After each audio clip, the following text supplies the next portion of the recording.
I checked a book out of the library the other day. It was this book, Sam Harris's The End of Faith. It was a good book. It probably could have stood to be about 10 or 20 pages shorter, but I enjoyed it very much.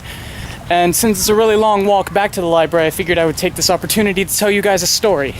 Now, reading this book actually made me think about how many people ask me why I'm an atheist, or more specifically, what happened to me to make me an atheist, as though there was some kind of traumatic event in my childhood that caused me to value reason.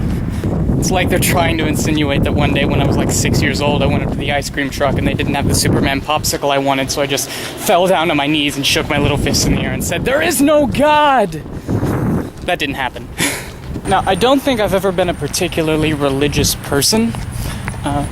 Sure, I believed in God and I've been baptized and all that, but it was mostly for the sake of conformity than anything else. I believed in God because everybody else believed in God. I was a Christian because everybody else was a Christian, and I didn't see any other way to live. Enter Joshua Thompson. When I was in 6th grade, let's call me 11 or 12 years old, we had this assistant physical education coach named Joshua Thompson. We got along really well. He laughed at my jokes. He was a very smart guy, and turns out he was an atheist. Now, how I found this out is I went up to him one day and I saw him reading a book. To be specific, this book. To be even more specific, probably this copy of this book. Or at least it might have been that copy of that book, I'm not sure. So we got to talking, and he told me what the book was and what it was about, and more specifically, that he was not a religious person. And up until then, I'd never really thought that was an option. Like, the second he said it, my first thought was, you can do that? So after that conversation with Joshua Thompson, I took a good, hard look at Christianity and the Bible, and I thought to myself, this really doesn't make sense. And after that, I started looking more and more at our species and our history on this planet, and how all of our major conflicts and problems have been caused by and are being caused by religion. And through these observations, I started seeing religion as a force that, at the very best, can be done without. And at the very worst, could potentially cause the extinction of our entire species.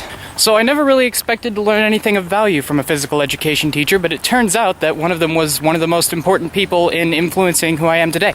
And I also think it's pretty interesting that his name was Joshua, considering that we get the name Jesus from a translation of the Hebrew name Yeshua, which of course is Joshua with an English pronunciation. I tried to think of something clever for Thompson, but I couldn't do it. So yeah, that's why I'm an atheist. No dead parents, no drugs, no car wrecks that traumatized me as an infant, and definitely no missing popsicles. I hear religious people talk a lot about the notion of being born again, and I used to think that that didn't happen at all.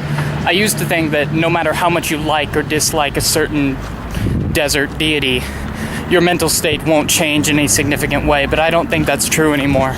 A person is truly born again when you realize that your life is your own, and that is when you can finally start living it.